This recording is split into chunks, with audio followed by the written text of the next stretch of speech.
பேச்சாளர்களே, தமிழகத்தை விட்டு வந்தாலும் தமிழை விட்டு விடாமல் இங்கு வந்திருக்கும் அனைவருக்கும் என்னுடைய பணிவான வணக்கம்.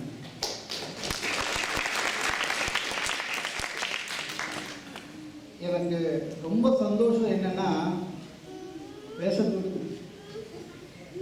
இந்த அளவுக்கு ரசிக்கின்ற ஒரு ரசிகர் அவையை சமீபத்திலே பார்க்காதது இங்கே பார்க்கிறேன். அதற்காக என்னுடைய பணிவான வணக்கங்களை தெரிவித்துக் கொள்கிறேன். ஏன்னா நான் நிறைய கூட்டம் போனேன். சில இடத்துல பேச கூப்பிட்டு முன் வரிசையில் உட்காந்து நம்மளே ஊத்து பார்ப்போம். நமக்கு பயமா இருக்கும், பட்டன் ரிட்டன் போடாமல். நல்லா ரசிக்கிறீங்க, அதற்கே எனக்கு நன்றி. எனக்கு முன்னால் கவிதா அவர்கள் பேசினாங்க. அவங்க பேசுறது எனக்கு ரொம்ப பிடிக்குங்க. ஏன்னா எது பேசினாலும் நம்புற மாதிரியே கூட்டம்லாம் வந்து வாட்ஸ்அப்புக்கு வந்ததுக்கு அப்புறமா என்ன 125 வருஷத்துக்கு முன்னால் சுவாமி விவேகானந்தர் வந்து அமெரிக்காவிலே உரை நடத்தினார். அப்போ வாட்ஸ்அப்பா இருந்தது. நல்லா பேசினா ஆட்டோமேட்டிக்கா வந்துடுவாங்க. நீங்க வற்புறுத்தி கூப்பிட்டதுனாலதான் இவ்வளவு பேர் வந்துருக்காங்க. ஒரு நல்ல தலைப்பை அவங்க அதை அப்படியே மாற்றிட்டாங்க, அவங்க வசதிக்கு ஏற்ற மாதிரி. என்னமோ சொல்கிறாங்க, சிம்பந்தி எடுத்தேன், கோகிலா எடுத்தேன்னு. ஆக்சுவலாக அவங்க எடுத்து அவங்க வீட்டுக்காரர் காமிச்சாரு. உங்களை மிஸ் பண்ணமேன்னு நினைச்சேன், ஆனால் இங்கேயே அது என்ன மாற்றி சொல்லுது சார். இன்றைக்கு சமூக ஊடகங்கள் நமக்கு எவ்வளோ கஷ்டம் கொடுக்குதுன்னு உங்களுக்கு நல்ல நன்மையான இருக்குதுன்னு பேசியிருக்கக்கூடாது. எங்க காலையில் எழுந்தாங்க 6 மணிக்கு எழுந்து அலாரம், நம்ம இப்பெல்லாம் வந்து இதில் தான் வைக்கிறோம். அலாரம் நிறுத்தி பார்த்தா 70 பேர் குட் மார்னிங் சொல்லிக்கிறாங்க. 70 பேர். அவன் 4 மணிக்கே அலாரம் வச்சு எழுந்து நமக்கு அனுப்புறதுக்காக. இதில் என்ன பிரச்சனைங்க, குட் மார்னிங் அப்படின்னா அப்படியே தள்ள முடியல. அதுக்கப்புறம் புள்ளி வச்சிருக்கிறான். சரி ஏதோ சொல்ல வரானாத்தோன்னு ஓப்பன் பண்ணிட்டோம் வச்சுங்களேன், முடிஞ்சு போச்சு. ஃபோன் பண்ணி கேட்குறான், நான் குட் மார்னிங் சொன்னது நீ படித்தேன், ப்ளூ டிக்கில் பார்த்தேன். இந்த 70 பேருக்கு குட் மார்னிங் சொல்லி நம்ம என்னைக்கு இங்கே ஆஃபீஸுக்கு போகிறோம். இது பரவாயில்லைங்க, 6 மணிக்குங்க கூச்சமே இல்லாமல் நாளை என்பது நிச்சயம் இல்லை. காலையில் விடிய காலையில் முதல் வார்த்தையே நாளை என்பது நிச்சயம் இல்லை, இன்றே சிரி. இந்த கதையில் இப்படியே நிறைய சார் இங்கே வருதான்னு தெரியல. இன்று சார்லி சாப்ளினுக்கு 125வது பிறந்த நாள் விழான்னு போட்டு 6 மாசமா டெய்லி வருது. அவர் எதுக்கு உண்மையிலே பிறந்தாருன்னு தெரியல. அவர் பிறந்ததை பத்தி எனக்கு என்னங்க கவலை. நான் எங்க ஊரு கலைவாணர் எப்போ பிறந்தாரே தெரியாம சுத்தின்னு வரும். சார்லி சாப்ளினுக்கு எத்தனை வயசா இருந்தா எனக்கு என்ன. சில பேர் அநியாயத்துக்கு, ரொம்ப அநியாயத்துக்கு. எந்த ஏரியாவில் கத்திரிக்காய் வேலை ஜாஸ்தி ஆயிடுச்சு. தமிழனாய் இருந்தால் பகிரவும். ஏரியாவில் கத்திரிக்காய் வேலை ஜாஸ்தி, வெண்டைக்காய் சாப்பிட்டு பட்டினி கடை. நான் எதுக்கு பகிரணும்? இது இல்லை, இதுல வேற தமிழ்னா பச்சை தமிழ்நாடு கூட சேர்த்துக்கோம். நம்மளுக்கு காலங்காலையே பீமி ஏற்றுவாங்க தெரியுமா. இதெல்லாம் விட நீங்க சொல்லுங்க விஞ்ஞான வளர்ச்சின்னு இல்லை சார். ஒவ்வொரு ஏரியாவில் ஒவ்வொரு மூட நம்பிக்கை இருக்கும். ஒவ்வொரு ஏரியாவில் ஒவ்வொரு மாநிலத்திலும் ஒரு மூட நம்பிக்கை இருக்கும். இந்த வாட்ஸ்அப் வந்து மூட நம்பிக்கையை ஜாஸ்தி பரப்பிட்டான். இப்போ தமிழ் புத்தாண்டு வந்ததுங்க, என்ன பண்ணிட்டாங்க, இந்த தமிழ் புத்தாண்டு ஆம்பளைங்க உயிருக்கு கேரண்டி இல்லைன்னு ஒரு அது தமிழ்நாட்டுக்குள்ள என்ன பண்ணிட்டான். அதுக்கு என்ன பண்ணணும்னா, கணவர்களுடைய திருமணமான ஆண்களுக்கு மனைவிகள் அகல்விளக்கு ஏந்தி வாசப்படியில் வைங்கோ அப்படின்னு சொல்லிட்டான். இது என் தங்கச்சிக்கு போயிடுச்சு. அது என்ன பண்ணிச்சு, பாவம் அண்ணன் நல்லா இருக்கட்டும் எங்க வீட்டுக்கு ஃபோன் பண்ணி என் ஒய்ஃப் கிட்ட சொல்லுது. என் ஒய்ஃப் அதை எடுத்து யார் வான உங்கள் தங்கச்சி என்ன வான, அது என்னவோ தமிழ் புத்தாண்டு ஆம்பளைங்க உயிருக்கு ஆபத்தான் அப்புறம் அப்படின்னு. ஏன்னா ஆம்பளைங்கன்னா நம்மளுக்கு நம்ம இல்லை என்ன வான இல்லை ஏதோ ஆக வேலை கேட்குறோம் விடு அப்படின்னு டென்ஷன் ஆகிடுச்சு. பின்னாலே கிச்சனுக்கு போய் என்னவாம்மா நீ ஏற்றுறியா, ஏங்க உங்கள் தங்கச்சி சொல்லி என்னைக்காவது நடந்தது. உங்கள் குடும்பத்தில் யாருமே விளக்க மாட்டீங்கன்னா அப்புறம் என்ன நீ ஏற்ற மாட்டியாங்க நடக்குதா பார்க்கலாம். அது வந்து நல்ல நம்பிக்கையா மூட நம்பிக்கையா என்ன வச்சு டெஸ்ட் பண்றாங்க.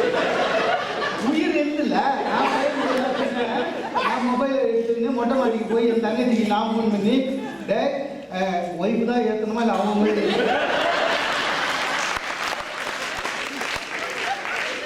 நம்மளுக்கு நாங்கள் நம்ப மாட்டேங்க 2 மாதத்துக்குள்ளே அகல் வேலை கேட்டு அப்படியே போயிட்டாங்க.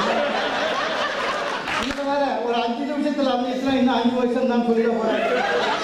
நம்பிக்கையை வளர்க்கிற ஒரு தகவல் உண்மையிலேயே நல்லதா கெட்டதான்னு சார் வித்தியாசம் அனுப்புறான். ஸ்கூட்டர் வச்சிருக்கிறீங்களா ஜாக்கிரதை. என்னன்னா நீ பார்க் பண்ணிட்டு போனா ஸ்கூட்டர் திருட வாய்ப்பு உண்டு, எப்படி திருடுறார்கள் பாருங்கன்னு ஒரு ஆள் ஸ்கூட்டர் நிற்குது, ஒரு ஆள் வரான், அதை ட்ரை பண்ணுறான், திருடுறதை காமிக்கிறான். எனக்கு என்னன்னா இவன் நம்மளுக்கு வந்து முன்னெச்சரிக்கை பண்றானா இந்த ஸ்கூட்டர் திருடுவது அந்த மாதிரி அநியாயத்துக்கு. இப்போ தமிழ்நாட்டில் ஒரு 2 வருஷமா புள்ள பிடிக்கிற கும்பல் வந்துச்சுட்டாங்க. வடநாட்டில் இருந்து புள்ள பிடிக்கிற ஒரு அம்மா, கருப்பு அம்மாங்க, ரயில்வே ஸ்டேஷனில் அது கை குழந்தை வச்சிருக்கு. அந்த குழந்தை கொஞ்சம் சிவப்பாக இருக்கு. கருப்பு அம்மாவுக்கு சிவப்பு குழந்தை பிறக்கக்கூடாதுன்னு அவசியம் அதை போட்டோ பிடிச்சிட்டு இந்த பெண் குழந்தை திருடுபவள் என்று நினைக்கிறேன் பகிரவங்க. ஆக்சுவலாக அந்த அம்மா இப்போ வந்து அந்த குழந்தை ஆதார் கார்டு, பர்த் சர்டிஃபிகேட் எல்லாத்தையும் வச்சு சுற்றிட்டு இருக்கு. என்னவாக இருந்தாலும் சரி தவறான கருத்துக்களை பரப்புகிறது என்பது நல்ல விஷயம், சமூகத்துக்கு நல்லது. ஆஸ்திரேலியாவிலேருந்து என் ஃப்ரெண்டு அனுப்பிச்சாங்க. என்னன்னு மோகன் இனிமேல் ஆப்பிள் சாப்பிடும்போது ஜாகிரதையாக சாப்பிடணும். ஏன் ஆப்பிள் விதை இருக்குல்ல அதை சாப்பிடாது. ஏன்டா திரும்பி இருந்தாங்க போய் அவன் சொல்கிறான், சார் அங்கே ஆஸ்திரேலியாவில் ஒரு அம்மா இந்த ஆப்பிள் விதையில சைனைடு கொஞ்சம் இருக்கான். அந்த ஊர் அம்மா என்ன பண்ணிட்டு வேலை வெட்டி இல்லாமல் அந்த விதையெல்லாம் அரைச்சி பாலில் கலந்து ஹஸ்பண்ட் கொடுத்துட்டு அவன் அவன் எனக்கு எத்தனைடா அவ்வளோ விதைக்கு அவசரம் இல்லை, தூங்கும் போது கல்லெடுத்து போட்டுடுறாங்க. அதுக்கு ஆப்பிள் இது வாட்ஸ்அப், யூடியூப் இன்னும் மோசம். நீங்க வந்து எந்த இருந்தாலும் ராஜராஜ சோழன் கட்டியது அதெல்லாம் எவமா போய் தேடி பார்க்கலாம், வேற வேலை இல்லையா சார்? எனக்கு இந்த உலகத்தை அறிமுகப்படுத்தியது யூடியூப். என்னோட பேச்சு எல்லாத்துலையும் யூடியூப்ல வந்தது. வசதி தான், உலகம் ஃபுல்லா என்னுடைய பேச்சு போச்சு, வசதி தான். ஆனா என்ன ஒண்ணு, அவங்களே தலைப்பேசுவான், கொண்டாட்டிக்கே பயப்பட மாட்டேன்.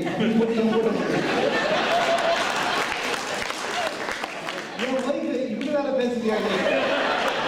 அப்படின்னா நான் ராவணன் பேசினேன். உண்மையிலேயே ராவணன் வந்து ஒய்ஃபு கூட பயப்படாதவன் உண்மையான வீரன். நம்மளால இருக்க முடியாது, உண்மையான வீரன். இவன் கொண்டாட்டிக்கே பயப்படாதவன் என் கூட ஒன்றும் இல்லைங்க. என்ன தகவலுங்க, முன்னையாவது புத்தகத்தை நூலகத்தில் போய் திறந்து பார்த்து படிச்சோங்க. இந்த யூடியூப் வந்து அதுவும் போச்சு, நூலகம் போற பழக்கமும் போச்சு. எல்லாம் இதுல கிடைக்குது, இதுல கிடைக்குது. ஒண்ணு இல்லை, அருணகிரிநாதரை பத்தி அண்ணன் பேசினாரு, நடுவர் அண்ணன். ஐயா என்ன அருணகிரிநாதரை பத்தி என்னதான் பேசியிருக்காரு கேட்பவே ARUNA போட்டங்க. ஒரு அருணாவே வேற வேற அருணா. அப்புறம் லைட்டா படிக்க ஆரம்பிச்சேன். அப்புறம் படிச்சு முடிச்சு அருணகிரிநாதரை போட்டேன்.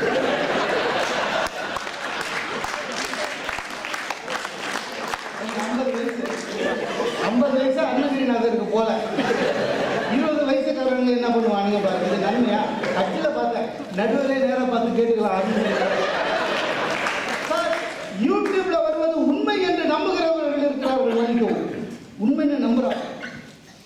எங்க ஊர்ல ஒருத்தன் யூடியூப் பார்த்து ஒய்ஃபுக்கு பிரசவம் பார்த்து அந்த அம்மா செத்து போச்சு. அப்போ என்ன எது நன்மைன்றீங்க நீங்க? எது இதெல்லாம் பரவாயில்ல, உங்களோட ஃபேஸ்புக் இன்னும் மோசம். சில பேர் என் ஃபேஸ்புக் ஆன் பண்ண ஏன் வந்து சேரணும்னு அது வந்து வெளில வந்து நேரில் பார்க்கும்போது ஏன் வெளில போயிட்டேன்றான்.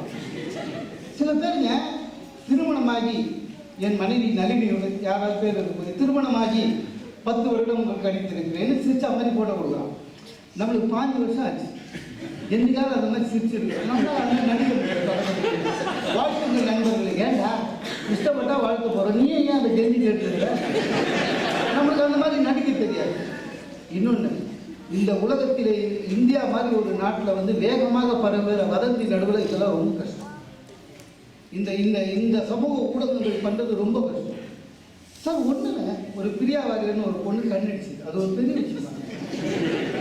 இவன் சென்சேஷன் போட்டு அதை குழப்பி எடுத்து அது ஹியூஜ் ஆகி அந்த கண்ணடிக்கிறது பெரிய விஷயம். கட்சியில் எந்த லெவல் வந்தது தெரியுங்களா? பார்லிமெண்ட்ல ராகுல் காந்தி மோடி சாரை கட்டுப்பிட்டு ஒரு கண்ணெட் சேர்ப்பாரு. பாவம் இல்ல 2 வாட்டி பேசினா பிஜேபி சேர்ந்துடும். அவ்வளோ போய் கஷ்டப்படுத்தி பார்த்து சினிமா என்பது எவ்வளவு பெரிய தொழில், அதை நசுக்குனது ஃபேஸ்புக். மீம்ஸ் கிரியேட்டர் ஆரம்பிக்கிறான் சார், அதுக்கு உண்மையிலே சம்பளம் வாங்குறாங்க. அதை கொடுத்து அதுக்காகவே தனியாக சம்பளம் வாங்குறாங்க. ஃபேஸ்புக் என்பது நீங்க நன்மை என்று நினைக்கிறீர்களா? யாராவது ஒருத்தர் சொந்த பேர்ல இருக்கிறானா? இல்லை. பிரியா ஸ்வீட்டிலே 1 லட்சம் அக்கௌண்ட் இருக்கு. யாராவது சொந்த அக்கௌண்ட்ல இருக்காரா? மனித நேயம் போய்விட்டது என்பதற்கு ஒரே சாட்சி பேசும். ஒரு காலத்துல எல்லாம் ஒரு ஆளு ஊழ்ந்துட்டானா சோடாவது வாங்கி கொடுப்போங்க, அதுவும் இல்லை, அப்படியே போட்டோ எடுக்கணும், அப்படியே இந்தியாவில் தமிழகத்தில் ஒரு ஆள் வந்து தற்கொலை பண்ணியிருக்கிறத டைரெக்டாக வச்சுட்டு தற்கொலை பண்ணியிருந்தாங்க. நம்ம மாட்டீங்க 2500 பேர் லைவாக பார்த்துருக்கோம். அந்த 2500 பேரில் ஒருத்தர் கூட போலீஸுக்கு சொன்னாங்க. அந்த 2500 பேரில் ஒருத்தர் கூட போய் காப்பாற்றணும்னு நினைக்கல. உங்களுடைய சமூக ஊடகங்களின் வளர்ச்சி மனித நேயம் போய் கெட்டுக்குட்டி சவராயிடுச்சு. அதான் உண்மை. இந்த டிபி ஃபோட்டோக்குன்னா இப்படி எடுக்கிறோம், இப்படி எடுக்கிறோம். அந்த பாம்பு ஒன்று நிற்கிதுங்க, அது பக்கத்தில் போய் செல்ஃபி எடுக்கிறான். அதே செல்ஃபி எடுத்துச்சு. ஓடுற ட்ரெயின் முன்னால தண்டை வாழ்க்கையில் செல்ஃபி எடுக்கிறான், அதை அடிச்சு போச்சு. திடீர்னு நல்ல அணையிலெல்லாம் தண்ணி வந்தது, மேலே ஏறி நின்று செல்ஃபி எடுத்தா அதோட முடிஞ்சு போச்சு. என்னதான் நீங்க செல்ஃபி எடுங்க சார், இன்னொருத்தர் எடுத்துற மாதிரி இருக்காது. நம்ம மூஞ்சி யார் எடுத்தாலும் நல்லா இருக்காது. அது வேற. இந்த செல்ஃபி எடுக்கிற போட்டோலாம் உத்து பாருங்களேன், ஆதார் அட்டையில் வர மாதிரியே இருக்கும். என்னவோ தெரியல, அதுக்காக ஒரு கஷ்டப்பட்டு. உண்மை என்ன தெரியுமா? சமூக ஊடகங்கள் செய்வது ஒரு உதவிதான். இந்தம்மா வந்து இந்த ஊர்ல வந்து ஒரு அக்கா அட்ரஸ் சொல்லுது, அது நல்ல. ஒரு காலத்தில் எனக்கு 100 நண்பர்களுடைய தொலைபேசி என் மனப்பாடமாக இருந்தது, அதை மறந்துவிட்டு. ஆனால் சொந்த வீட்டுக்கு திரும்பி போட்டுட்டு அந்த அம்மா எடுத்து கேட்டாக்கா எங்கெங்க இருக்கும் இல்லை, உண்மையாக தானே? ஒரு ஃப்ரெண்டு வீட்டுக்கு போனோம், 25 வருஷமா ஃப்ரெண்டு, ஆனால் இன்னும் அந்த அம்மாவை நம்பி தான் போயிட்டு வருவோம். அப்படி என்றால் உறவுகள் இப்படி எந்த அளவில் ஆயிட்டு. ஆக ஒட்டுமொத்தமாக சமூக ஊடகங்களின் வளர்ச்சி என்பது உண்மையிலேயே மனித குலத்துக்கு நாசத்தை விளைவிக்கிறது. அதுதான் என்னுடைய முதல் வாதம் என்று கூறி, மறுபடியும் நீங்க பேசுனா நானும் பேசுவேன் என்பதையும் கூறி வாய்ப்பு